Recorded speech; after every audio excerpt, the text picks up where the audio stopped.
Os flashes dos paparazzi criaram uma tempestade de luz quando Lucas Vanderbilt deslizou um diamante de 10 quilates no dedo da sua amante. Ele tinha sua Scarlett, o seu belo e triunfante prêmio, e o mundo observava, convencido de que ele era um homem que finalmente conquistara sua liberdade. Mas, enquanto a sua nova esposa ria e o champanhe corria, a mente de Lucas estava noutra parte do mundo, perdida na memória da mulher que acabará de descartar impiedosamente. Ele não conseguia afastar a imagem da sua esposa, Isabela, a sua dignidade silenciosa, um contraste assombroso com esta vitória ruidosa. Ele não fazia ideia de que ela escondia o segredo supremo. Ela carregava o verdadeiro herdeiro Vanderbilt. Esta é a história de um homem que pensava ter tudo, apenas para perceber que trocara a alma por uma mentira. Lucas Vanderbilt movia-se pelo mundo como se fosse dono dele. E, em muitos aspectos, era. Aos 38 anos, tinha a inteligência aguçada e a ambição implacável que lhe permitiram construir um império de $1.000 milhões do zero. O seu nome era sussurrado nas salas de reuniões com uma mistura de medo e reverência. Vivia numa vasta penthouse em Manhattan que cortava as nuvens, um monumento de vidro e aço ao seu sucesso, preenchido com arte abstrata e desprovido de calor. A sua vida era uma coleção meticulosamente curada de triunfos, e acabará de adicionar aquilo que acreditava ser o mais recente, uma nova esposa. O nome dela era Scarlett Rochester. Tinha 26 anos, com uma cabeleira de fogo, olhos da cor das esmeraldas e um corpo que parecia moldado para os vestidos de designer que Lucas agora lhe providenciava. Era a personificação ambulante e falante da vitória. Para Lucas, ela era o prêmio que conquistara após o que, na sua mente, havia sido anos de quietude sufocante com a sua primeira esposa, Isabela. O divórcio fora brutalmente eficiente, uma amputação clínica executada pelos tubarões de fato de Lucas. Isabela fora apanhada de surpresa. Estava na biblioteca que partilhavam, a sala onde tinham passado inúmeras noites a ler e conversar, com a mão pousada de forma protetora sobre o seu ainda liso ventre, e ouviu Lucas, o homem que amara desde os tempos de universidade, dizer-lhe que tudo acabará. Ele fora frio, distante, invocando diferenças irreconciliáveis, uma frase tão estéril que era insultuosa. Nunca mencionou Scarlett. Não precisava. As colunas de mexericos já o faziam por ele há meses. Isabela Rossi, prestes a deixar de ser Isabela Vanderbilt, olhou para ele. Os seus olhos escuros e expressivos não demonstravam o histerismo para o qual ele se preparara, mas sim uma tristeza profunda e devastadora que perfurou a sua armadura por um breve instante. Ela não implorou nem suplicou. Simplesmente acenou com a cabeça. A sua dignidade um escudo que ele não conseguiu penetrar. Se é isso que desejas, Lucas, disse ela, a sua voz mal passando de um sussurro, mas ecoando pela sala cavernosa. 2 semanas depois, Lucas e Scarlett casaram-se. O casamento foi um espetáculo opulento no Plaza. Um dedo do meio espalhafatoso à sociedade do velho dinheiro que outrora os reverenciara a ele e a Isabela como o casal perfeito. Scarlett estava radiante, o seu riso alto e contagiante enquanto se deliciava com os flashes dos paparazzi. Agarrava-se ao braço de Lucas, o seu toque era possessivo, os olhos a vasculhar a sala mentalmente, a catalogar cada socialite magnata presente como testemunhas da sua ascensão. Ela era a senhora Vanderbilt. Ela tinha vencido. Mas, à medida que os dias se transformavam em semanas na nova vida 2, Lucas começou a sentir um vazio estranho e indesejado infiltrar-se nos espaços entre as celebrações e as aparições públicas.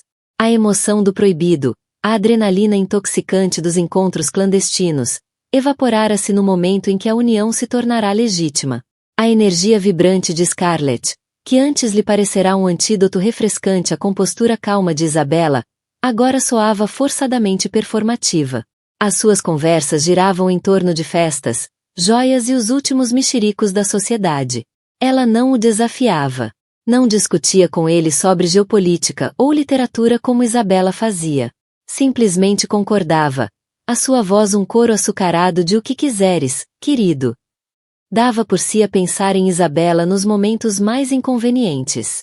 Estava numa reunião de diretoria e lembrava-se de como ela o ajudava a ensaiar as apresentações, os seus comentários astutos a fortalecer os seus argumentos. Estava numa inauguração de galeria com Scarlett e recordava-se da paixão genuína de Isabela pela arte. A forma como se perdia numa pintura, o rosto suavizado pela concentração. Lembrava-se do cheiro dela, uma mistura subtil de lavanda e livros antigos, um aroma que significava lar. A pentose, que Scarlett redecorara com cores arrojadas e superfícies refletoras, parecia-lhe estranha. Era um showroom, não um refúgio. Numa noite, cerca de um mês após o casamento, Lucas trabalhava até tarde no seu escritório em casa. Scarlett entrou, vestindo um robe de seda que pouco escondia o seu corpo perfeito. Esgueirou-se para o colo dele, passando os braços pelo pescoço. Ainda a trabalhar, ela ronronou, o seu hálito a roçar-lhe o ouvido. Vem para a cama. Estou aborrecida. Tenho esta fusão para finalizar, Scarlett, disse ele, os olhos fixos no ecrã. Pode esperar. Eu não posso. Ela mordeu-lhe o lóbulo da orelha. Há uns meses, isto teria provocado um arrepio de desejo nele. Esta noite, sentiu apenas irritação. Retirou-a do colo com delicadeza, mas firmeza. Não pode esperar. Isto é importante. A rejeição, por mais subtil que fosse, brilhou-lhe nos olhos. O beicinho foi instantâneo. Estás sempre a trabalhar. Pensei que quando nos casássemos terias mais tempo para mim. A Isabela disse-me que eras um viciado em trabalho, mas não acreditei. A menção do nome dela foi como um balde de água fria.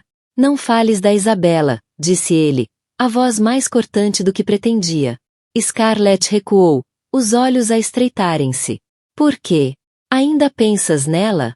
Na pobre mulher patética que deixaste para trás? Ela não é patética, disparou ele, virando-se para ela. E não estou a pensar nela. Estou a pensar no negócio de vários mil milhões de dólares que te paga as roupas que vestes e os diamantes que usas ao pescoço. A crueldade das suas próprias palavras surpreendeu-o. O rosto de Scarlett desfez-se e as lágrimas, sempre à espreita superfície, começaram a cair. Isso é horrível, Lucas. Depois de tudo o que fiz por ti, por nós. Ele suspirou, a luta a abandoná-lo. Este era o novo padrão deles. As exigências dela, a irritação dele, as lágrimas dela, o seu eventual e cansado pedido de desculpas. Era exaustivo. Desculpa, disse ele, as palavras a saberem a cinza. Estou apenas estressado. Eu sei. Ela fungou, instantaneamente apaziguada. Colocou uma mão na barriga. Temos de ter cuidado com o estresse.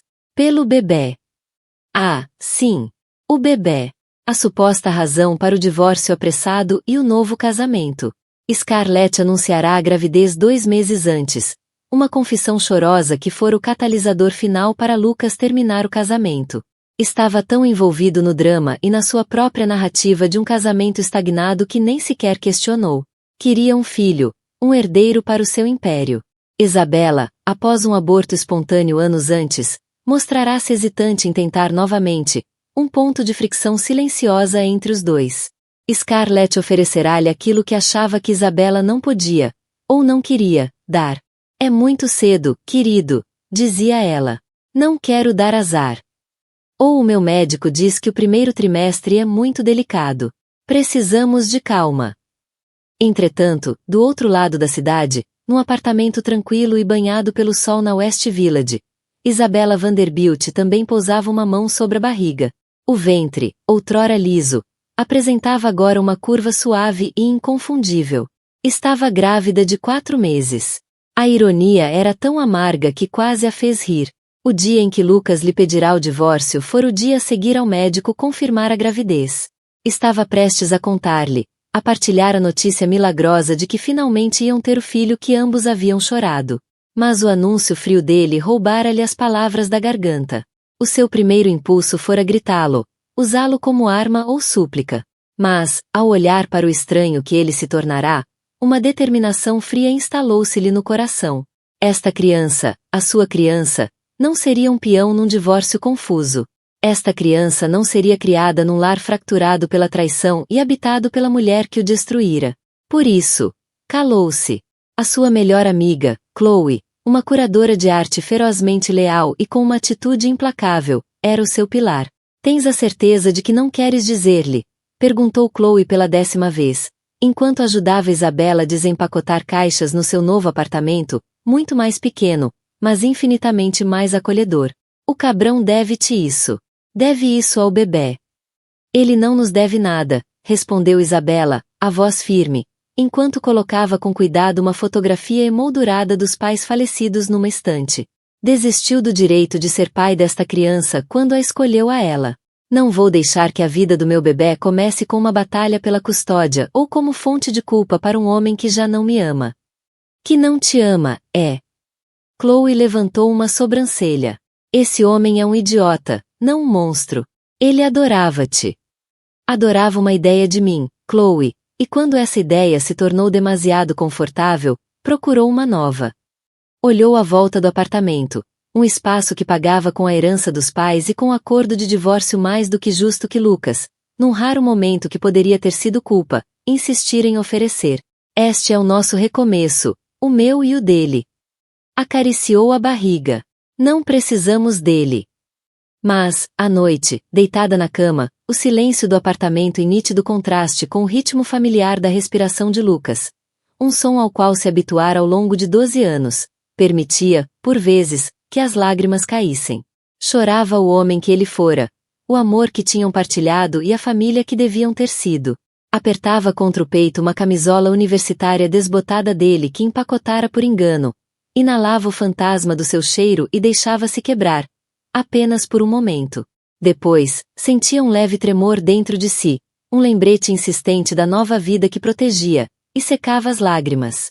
Agora tinha de ser forte por 2. De volta à sua jaula dourada, Lucas estava acordado ao lado de Scarlett. A respiração dela era calma, pacífica, mas a sua mente era uma tempestade. Deu por si a deslizar o dedo pelo telemóvel, um velho hábito. Parou na galeria de fotos, o polegar a pairar sobre uma pasta que ainda não tinha apagado. Isabela. Abriu-a. Havia centenas de fotos. Isabela a rir numa praia nas Maldivas, o cabelo selvagem ao vento. Isabela adormecida no seu peito, na antiga biblioteca deles, um livro aberto no colo. Isabela no dia do casamento, os olhos a brilharem com um amor tão puro que agora lhe parecia um golpe físico. Deslizou até a última foto que tirara dela, poucas semanas antes do fim. Era na cozinha deles. Ela sorria com um sorriso secreto e gentil, enquanto olhava para algo fora da moldura. Lembrava-se daquele dia. Ela parecia luminosa, feliz. Ele estava demasiado absorvido pelo seu caso emergente para lhe prestar atenção. Ao olhar para a imagem agora, um frio desconhecido e agudo começou a infiltrar-se nas margens da sua consciência. O que fizera? O sorriso que exibirá no próprio casamento parecia agora uma máscara grotesca. Estava casado com a amante. Supostamente livre. Mas o seu coração, a sua alma, sentiam-se mais aprisionados do que nunca, presos ao fantasma de uma vida que detonara com plena consciência, e a esposa cuja força silenciosa o assombrava a cada momento desperto. E ele nem sequer sabia o maior segredo de todos. Os primeiros 6 meses de casamento entre Lucas e Scarlett foram uma aula de mestria em relações públicas. Eram um novo casal poderoso e cintilante da cidade. Um turbilhão de galas de caridade, festas exclusivas e férias ensolaradas no iate de Lucas. Scarlett desempenhava o seu papel na perfeição. Era a esposa adoradora, com a mão sempre possessivamente no braço de Lucas, o sorriso a brilhar para as câmaras. Mas, por trás das portas fechadas da penthouse, a fachada começava a rachar. Teias de aranha sob o peso das verdades não ditas e do descontentamento crescente de Lucas. A gravidez de Scarlett tornará-se fonte de irritação constante para Lucas. Os enjoos matinais eram teatrais e convenientemente cronometrados. Geralmente surgiam quando ele se preparava para sair para o escritório ou quando mencionava uma viagem de negócios. Ela fazia sempre um grande espetáculo de se inclinar delicadamente sobre um lenço antes de suspirar. Vale tudo a pena pelo nosso pequeno milagre, querido. No entanto, permanecia teimosamente resistente a ver o Dr. Albrecht, o médico da família Vanderbilt há mais de 30 anos. Ele é um velho, Lucas, argumentara ela. Ajudou no teu parto. Quero alguém mais moderno, que compreenda partos holísticos e yoga aquático. Afirmava ter encontrado uma clínica boutique de bem-estar em Sorro, mas sempre que Lucas se oferecia para acompanhar a uma consulta, havia sempre um cancelamento de última hora ou um reagendamento. Lucas, um homem que construiu seu império com base em dados e diligência, encontrava-se agora a nadar no mar de desculpas frágeis. A sua intuição, a mesma que o tornará um titã da indústria, gritava-lhe que algo estava errado. Começou a observá-la com mais atenção. Reparou que as queixas de fadiga desapareciam no momento em que chegava um convite para um evento de alto perfil. Viu que, para uma mulher supostamente no primeiro trimestre de gravidez, ela tinha uma tolerância notável ao champanhe que bebia às escondidas, achando que ele não havia. Deu por si a compará-la constantemente com Isabela. Durante a gravidez do filho que perderam, Isabela estava radiante, mas também pragmática. Lia todos os livros, descarregava todas as aplicações, discutia suplementos vitamínicos e planos de parto com uma dedicação que era tanto enternecedora quanto tranquilizadora. A gravidez deles foi um projeto partilhado. A de Scarlett parecia uma performance para uma audiência de um só, uma ferramenta de manipulação cujos mecanismos se tornavam cada vez mais transparentes. Especializou-se em ajudar organizações sem fins lucrativos e culturais a otimizar a angariação de fundos e gestão. A sua lista de clientes crescia rapidamente, impulsionada pela sua reputação de integridade e inteligência. Não procurava os holofotes, mas eles encontravam-na. Um artigo numa revista empresarial de prestígio louvava-a como o novo rosto da inovação filantrópica, acompanhado de uma fotografia sóbria que captava sua serena confiança. Lucas viu o artigo. Fixou-se na fotografia durante muito tempo, naquela mulher que era simultaneamente dolorosamente familiar e mentalmente nova. Havia uma força no olhar dela que ele nunca tinha visto antes. Uma autoconfiança que era tanto admirável quanto, para sua surpresa, profundamente atraente.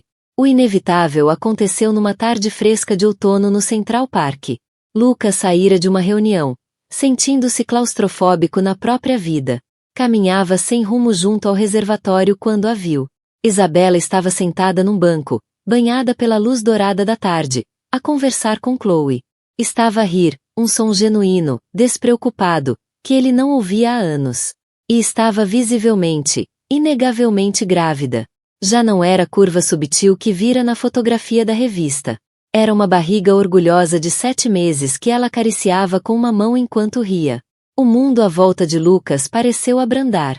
O ruído da cidade desvaneceu num murmúrio distante. O ar saiu-lhe dos pulmões num sopro doloroso. Sentiu uma mistura vertiginosa de emoções. Choque, raiva, confusão e uma angústia profunda e visceral que eclipsava tudo o resto.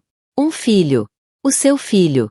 Moveu-se antes de pensar, os pés a levá-lo pelo caminho até elas. Isabela. O riso morreu-lhe nos lábios. A cabeça dela ergueu-se e o calor nos olhos congelou instantaneamente. Chloe levantou-se de imediato. A linguagem corporal pura hostilidade. Uma leoa a proteger a cria. Lucas, disse Isabela, a voz fria e serena. Não se levantou. O que é isto? Perguntou ele, a voz tensa, gesticulando grosseiramente em direção à barriga dela. Mas que raio é isto, Isabela? Chloe deu um passo à frente. Não tens o direito de lhe perguntar nada, seu cabrão. Por que não voltas para tua noivinha infantil? Fica fora disto, Chloe, rosnou Lucas, os olhos fixos em Isabela. Ela tem razão, Lucas, disse Isabela, a sua voz calma, em nítido contraste com a fúria mal contida dele. Não tens esse direito. Não tenho direito. Tenho todo o direito. É meu. Exigiu ele, a pergunta a rasgar-lhe a garganta. Isabela olhou para ele, e por um instante ele viu um lampejo da velha dor nos olhos dela antes de se apagar de novo. Sim, disse ela suavemente. É. A confirmação, uma única palavra, atingiu-o como um murro no estômago. Deu um passo atrás, passando a mão pelo cabelo. A mente a disparar, revendo os últimos meses, tentando localizar o momento. A cronologia era clara. Ela estava grávida quando ele a deixará. Ela soubera. E não dissera nada. Tu sabias, sussurrou ele, a acusação carregada de uma compreensão horrível e crescente. Tu sabias quando eu te disse, e não disseste nada. E o que querias que eu dissesse, Lucas? Perguntou ela, a voz a elevar-se ligeiramente pela primeira vez.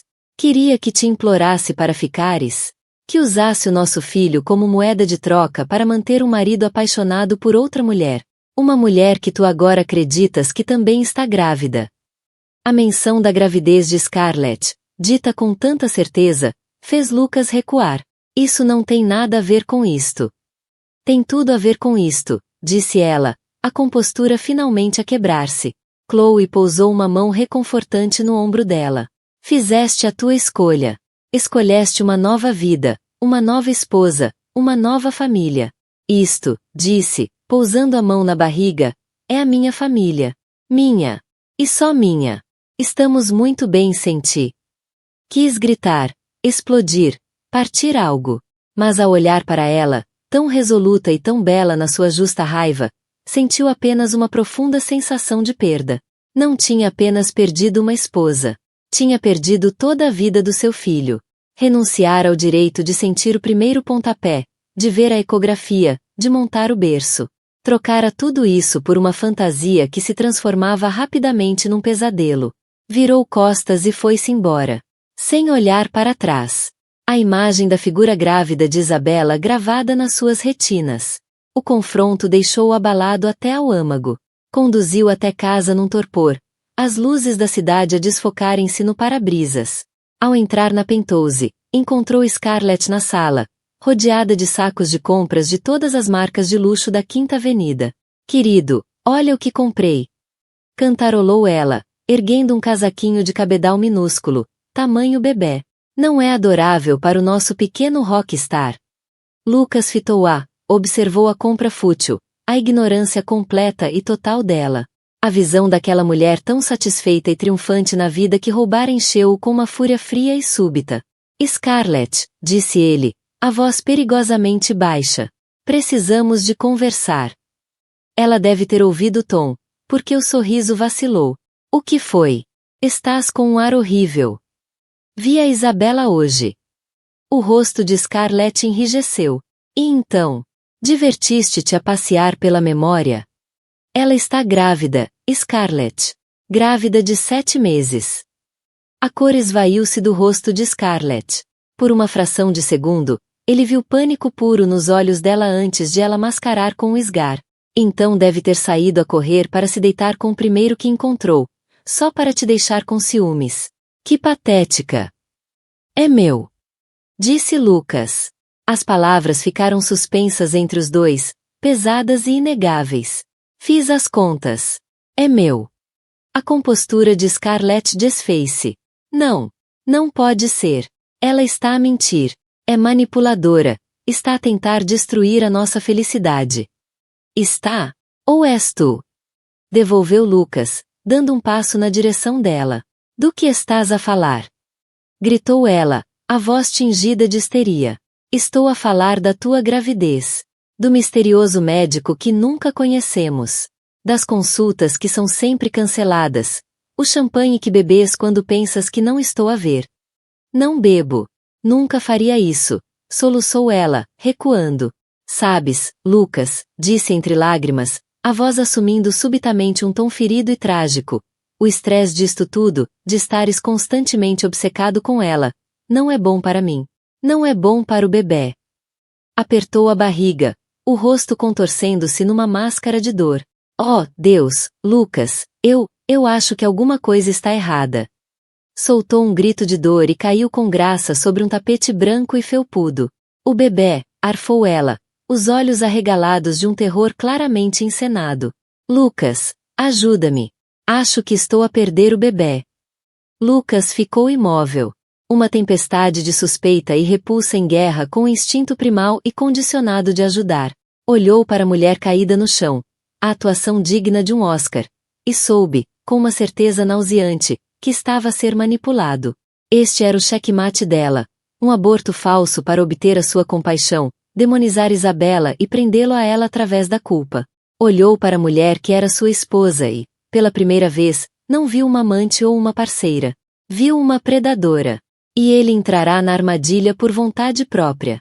Falou em tom sussurrado sobre um aborto espontâneo, citando estresse emocional extremo como provável causa. Apresentou condolências, prescreveu repouso absoluto, e desapareceu tão silenciosamente como chegará, deixando atrás de si uma nuvem espessa de suspeita no espírito de Lucas. Desempenhou o papel de marido em luto, mas uma parte fria e calculista da sua mente, a parte que construíra o seu império, já estava em ação. Enquanto Scarlett permanecia de cama, atendendo chamadas de simpatia e deliciando-se com o drama da sua tragédia, Lucas fez uma chamada dele. Não a um amigo, mas a um homem chamado Julian Croft, ex-oficial de inteligência e atual proprietário da firma de investigação privada mais discreta e eficaz do país. Preciso que investigues 2 pessoas, Julian, disse Lucas, a voz baixa e dura enquanto observava a cidade pela janela do escritório. A minha esposa, Scarlett Rochester Vanderbilt, e a médica dela, uma mulher chamada Eva Lichester. Quero tudo. Quero saber de onde vieram, com quem falam, para onde vai o dinheiro delas. Quero saber se a minha mulher alguma vez esteve grávida. Enquanto a equipa de Julian começava a dissecar meticulosamente a vida de Scarlett, Lucas sentia-se à deriva. A Penthouse parecia menos um lar e mais uma cena de crime. O luto fingido de Scarlett era sufocante.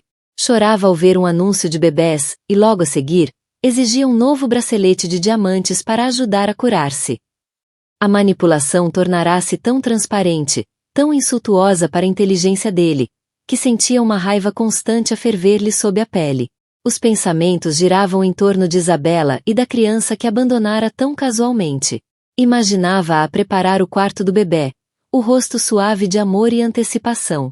Imaginava o bebê, um filho ou uma filha, com os seus olhos, ou o sorriso dela. A perda era uma dor física, um membro fantasma que sentia com uma clareza excruciante. Tinha estado tão obcecado em conquistar um prêmio que nem sequer queria realmente, que acabará por deitar fora as verdadeiras joias da coroa. Impulsionado por algo que não conseguia controlar, deu por si, numa noite, à porta do edifício onde funcionava a firma de consultoria de Isabella. Só queria vê-la. Apanhar um vislumbre da vida que seguia em frente sem ele, vibrante, plena. Viu-a sair do edifício, com ar cansado mas realizado. Falava ao telemóvel e, quando parou no passeio, sorriu. Era um sorriso de alegria pura e descomplicada, tão genuíno que lhe tirou o fôlego. Momentos depois, um homem chegou num sedã elegante mas discreto. Não era uma celebridade, nem um magnata.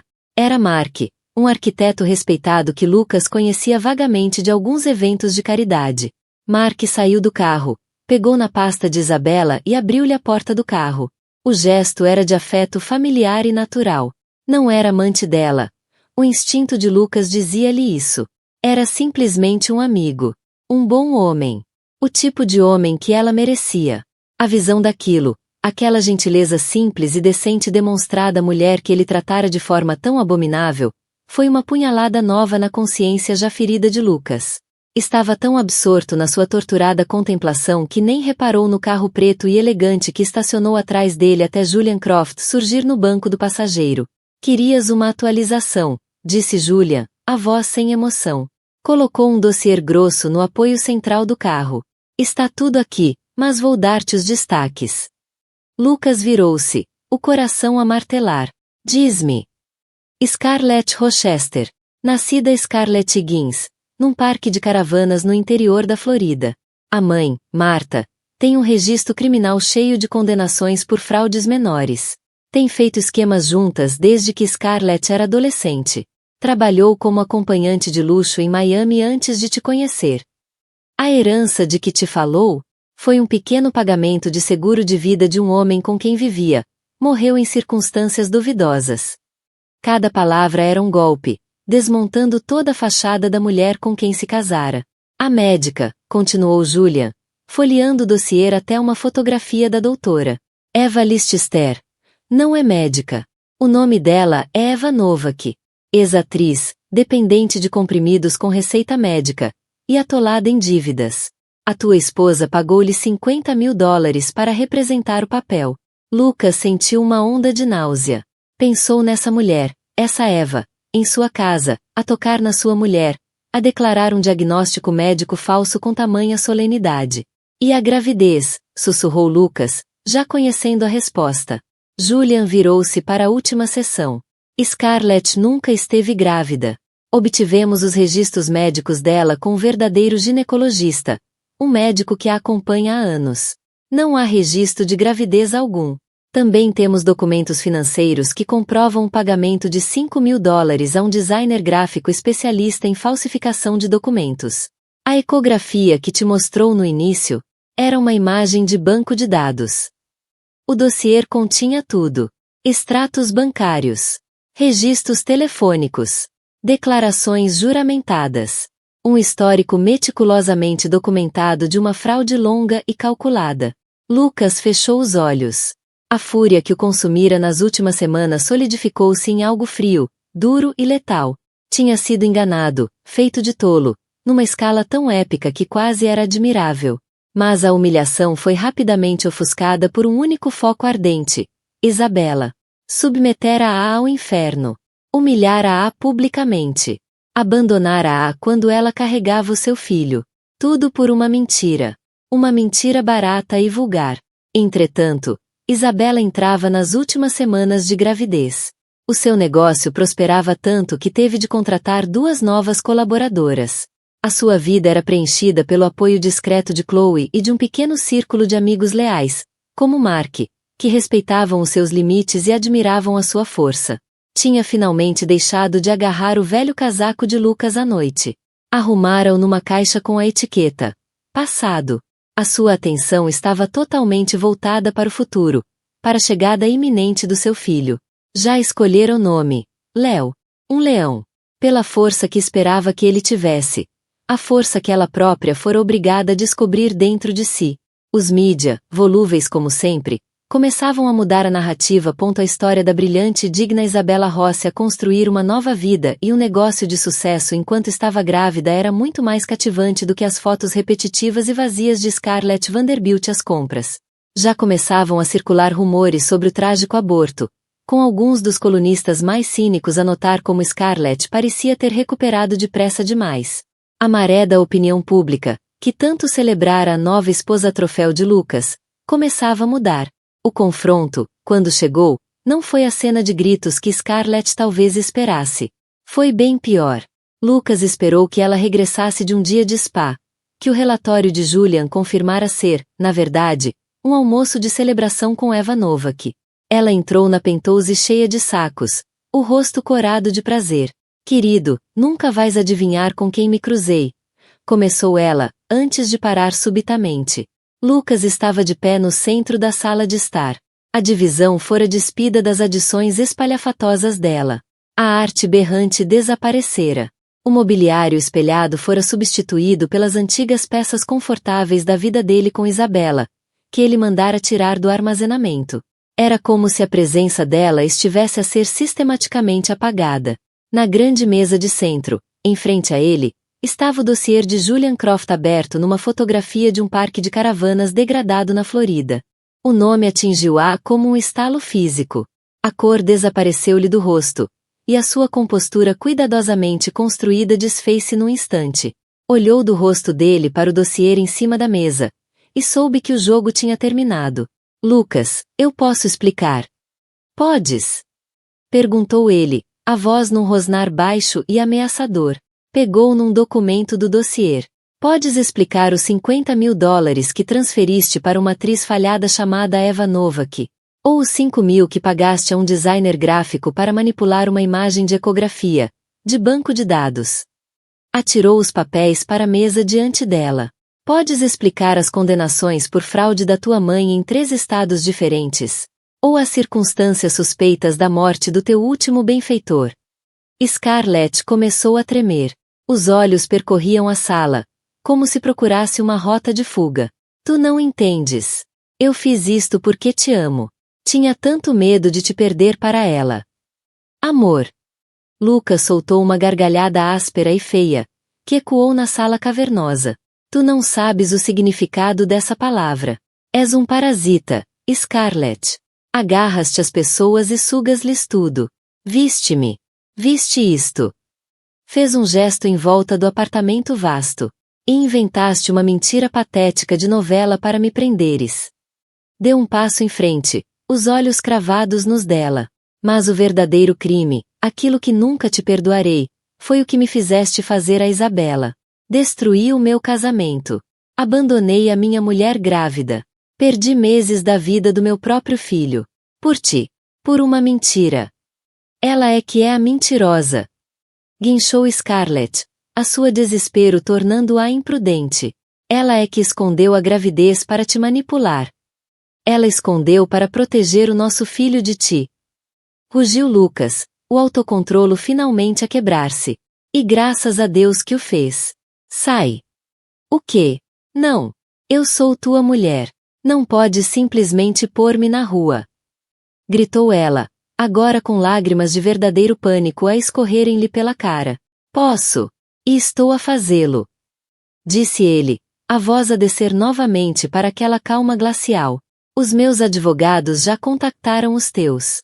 Ofereci um acordo muito mais generoso do que mereces, com a condição de assinares um acordo de confidencialidade e desapareças da minha vida para sempre.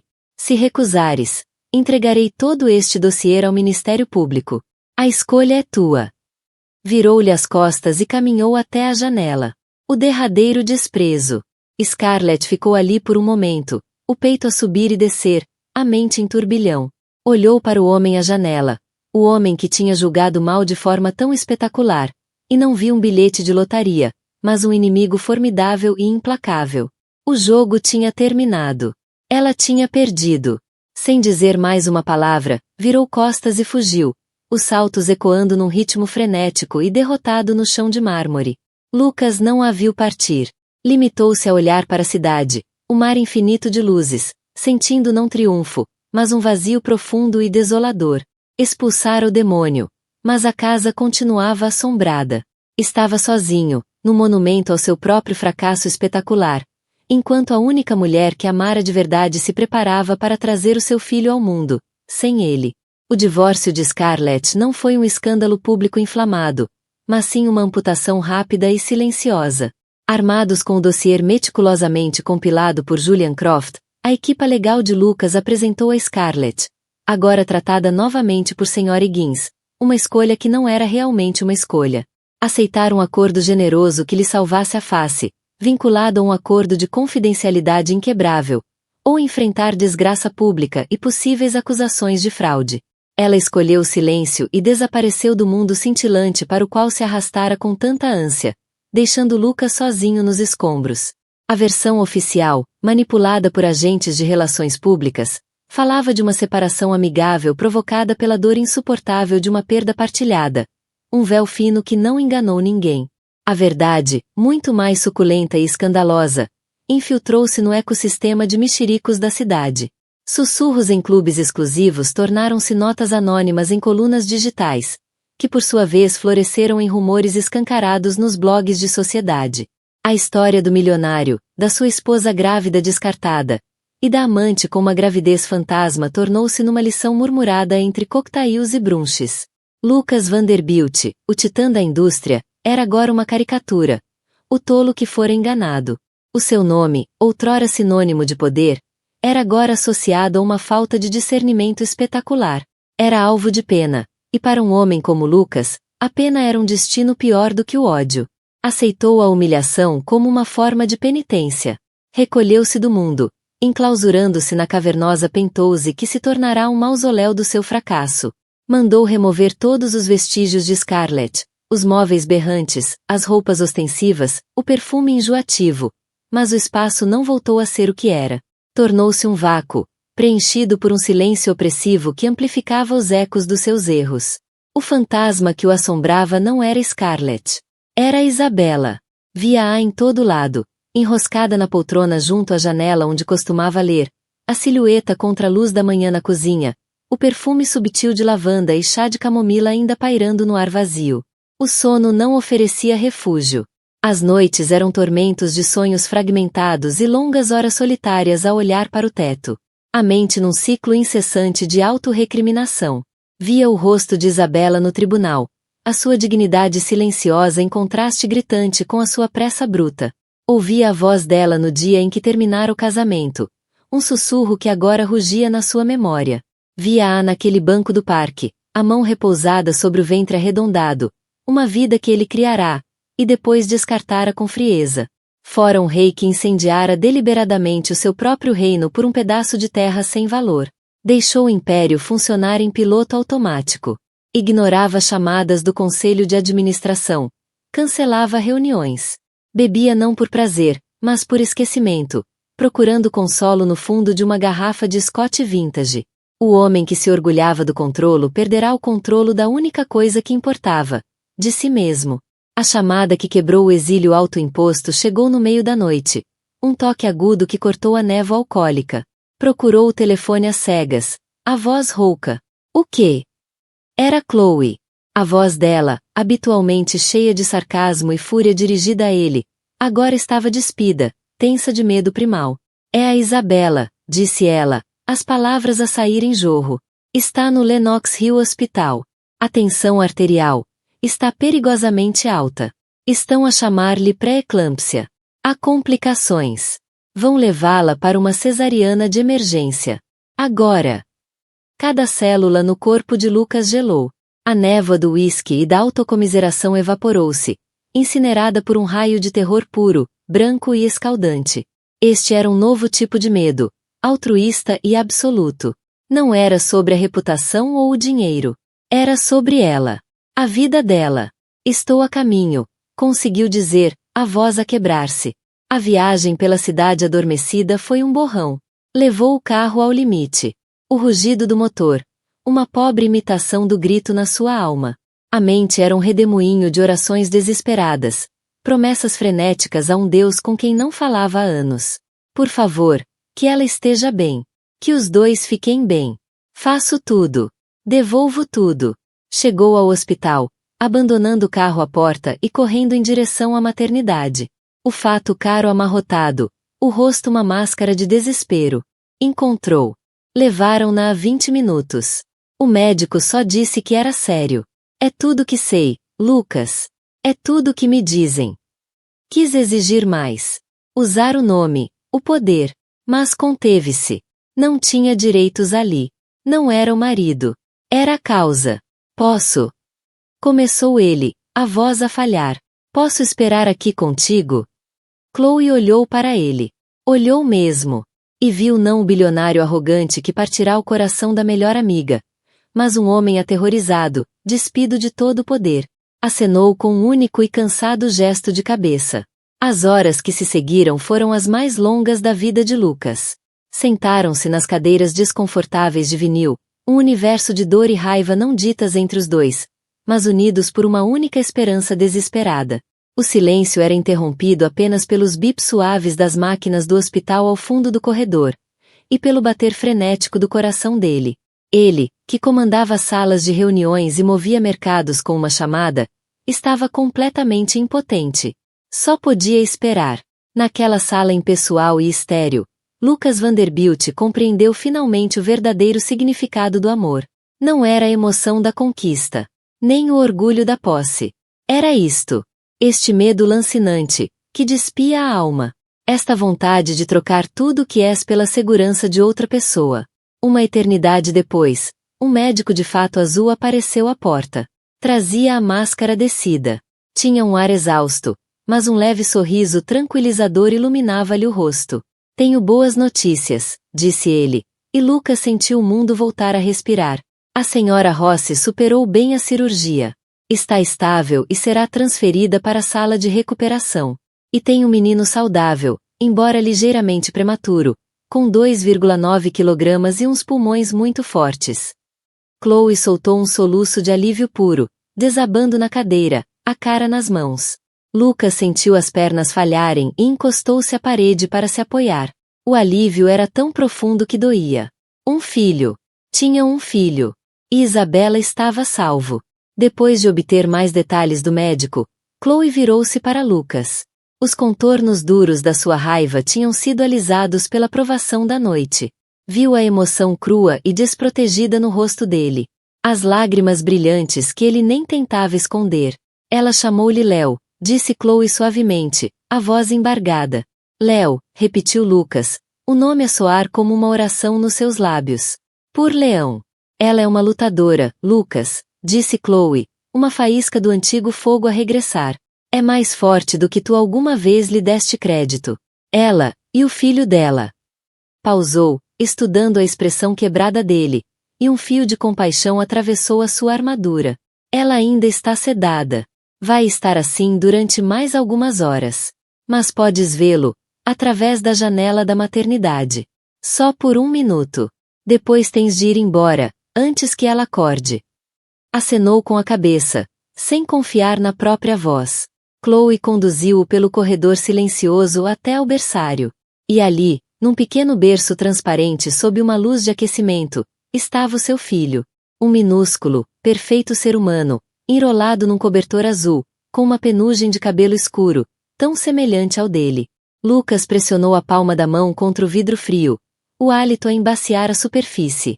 Uma onda de amor, feroz, primal, avassaladora, abateu-se sobre ele, destroçando os últimos vestígios do seu orgulho e ego. Aquele serzinho frágil era o melhor dele, uma alma pura e inocente, nascida de um amor que ele tentará destruir. Era pai. Esse título parecia mais significativo, mais real do que CEO ou bilionário. Ao olhar para o filho, Lucas Vanderbilt desfez-se, e renasceu. Cumpriu a promessa. Saiu do hospital sem olhar para trás. Uma única imagem do filho gravada na mente. Sabia que a sua presença só traria sofrimento a Isabela. O caminho de volta não começou com um confronto nem com um pedido de perdão. Começou com a retirada. Nas semanas seguintes, Lucas canalizou o luto e o arrependimento em ação. Vendeu a Penthouse, símbolo da sua gaiola dourada, e encontrou um apartamento mais pequeno, mais discreto. Foi o primeiro passo na desconstrução da vida falsa que construíra. Convocou uma reunião de emergência do Conselho de Administração, não para discutir lucros, mas para anunciar a criação da Fundação Vanderbilt. Investiu nela 1/4 da sua fortuna pessoal, estabeleceu um conselho independente e definiu a missão: fornecer recursos, bolsas e apoio a mães solteiras e crianças desfavorecidas. Fez tudo de forma anônima, através de um labirinto de entidades legais. Não era para aplauso público. Era um ato privado de penitência. Não ousou contactar Isabela. Sabia que perderá esse direito. Em vez disso, fez de Chloe a sua relutante intermediária. Queria apoiar o filho, mas fê-lo nos termos de Isabela. Sem gestos vazios nem encenações. Enviou apoio prático e discreto, uma cadeira alto de última geração, entregue por estafeta, uma subscrição de refeições gourmet especializadas em nutrição pós-parto para Isabela, os serviços de uma enfermeira noturna altamente recomendada, para que ela pudesse dormir umas horas seguidas. Criou um fundo fiduciário para Léo, tão substancial que garantiria que nunca lhe faltaria nada na vida. Mas tornou Isabela a única administradora, dando-lhe controlo total e absoluto. Não eram presentes que pedissem agradecimento. Eram ofertas silenciosas de apoio à distância. Isabela, a recuperar forças e imersa no mundo belo e exaustivo da maternidade, ficou profundamente desconfiada ao início. Mas Chloe, a amiga leal e cínica, encontrou-se na estranha posição de o defender. Não sei o que te dizer, Izzy, admitiu numa tarde, com o pequeno Léo a paurar-lhe ao colo. O homem que vi no hospital era um fantasma. Ele mudou. Acho que ver o Léo, saber que quase vos perdeu aos dois, não o assustou apenas. Quebrou-o. E talvez ele esteja a tentar reconstruir-se, como alguém melhor. Lentamente, com cautela, Isabela começou a permitir que uma réstia de esperança entrasse no coração. Via a consistência. Não havia exigências, nem manipulações emocionais. Apenas apoio calmo e constante. Um dia, Chloe mostrou-lhe uma fotografia espontânea que tirara de Lucas a deixar um cheque para a fundação onde agora colaborava. Parecia cansado, mais magro, mas havia uma nova gravidade na sua expressão. Um propósito tranquilo. Por impulso, Isabela enviou de volta uma fotografia de Léo a dormir profundamente sobre o seu peito. A troca tornou-se uma conversa silenciosa e cautelosa. Uma foto do primeiro sorriso de Léo foi correspondida com a chegada de um monitor de bebê topo de gama. Um vídeo curto das cólicas adoráveis de Léo foi respondido com uma doação em nome do bebê à ala pediátrica do Lenox Hill. Cada gesto era um tijolo colocado numa nova fundação de confiança. Quando Léo fez 6 meses, Lucas finalmente encontrou coragem para perguntar a Chloe a pergunta mais importante da sua vida. Achas que ela estaria disposta a ver-me, só por um bocadinho? Quero conhecer o meu filho. Para seu espanto, a resposta chegou poucos dias depois. Sim. Chegou ao apartamento ensolarado da West Village com mais nervosismo do que antes de qualquer negociação de 1.000 milhões. Quando Isabela abriu a porta, teve de se lembrar de respirar. A maternidade conferira-lhe um novo tipo de beleza, uma serenidade enraizada, uma luz que nenhum vestido de alta costura ou colar de diamantes poderia igualar. E ali, num tapete colorido, estava Léo, a dar pontapés no ar e a paurar para uma girafa de peluche. Ele é lindo, Isabela, murmurou Lucas, a voz presa. É, disse ela, a voz suave. Após um longo momento, acrescentou. Podes pegá-lo, se quiseres. Com as mãos ligeiramente a tremer, Lucas inclinou-se e pegou no filho. Léo era tão leve, e ainda assim tão sólido, um peso vivo e quente nos seus braços. O bebê olhou para cima com olhos escuros e curiosos, os olhos de Isabela, e os dedinhos envolveram-se no dedo indicador de Lucas com uma força surpreendente. A conexão simples e instintiva desfez-o. As lágrimas subiram-lhe aos olhos e escorreram em trilhos quentes pelas faces. E, pela primeira vez na vida adulta, ele não tentou escondê-las. Ele olhou para Isabela. O rosto um livro aberto de vergonha, arrependimento e uma gratidão sem limites. Sinto muito, Isabela, disse ele, a voz a quebrar-se. Por tudo. Não há palavras. Não há nada que eu possa fazer para apagar a dor que te causei. Eu sei disso. Só posso dizer que lamento profundamente. Isabela olhou para aquele homem humilde, para as lágrimas que caíam livremente enquanto ele embalava o filho deles. Viu que o arrependimento não era uma encenação. Estava gravado no mais profundo do seu ser. Viu o amor puro e incondicional nos olhos dele ao olhar para o filho. E sentiu a fortaleza que construíra à volta do coração começar a desmoronar-se. Eu sei, Lucas, disse ela calmamente. Eu sei. Esse dia marcou um novo começo. Ele começou a visitar uma vez por semana. Nunca ultrapassava o tempo. Aprendeu os rituais mundanos e sagrados da paternidade. Aprendeu a mudar uma fralda sem sujar tudo. Aprendeu a temperatura exata para o leite do biberão. Aprendeu a cantar brilha, brilha, estrelinha, completamente desafinado, o que fazia sempre o Léo rir. Naquele apartamento, ele não era Lucas Vanderbilt, o magnata. Era apenas pai. Numa tarde de sábado, fria mas ensolarada, quando a visita estava a terminar, parou à porta e virou-se para Isabela.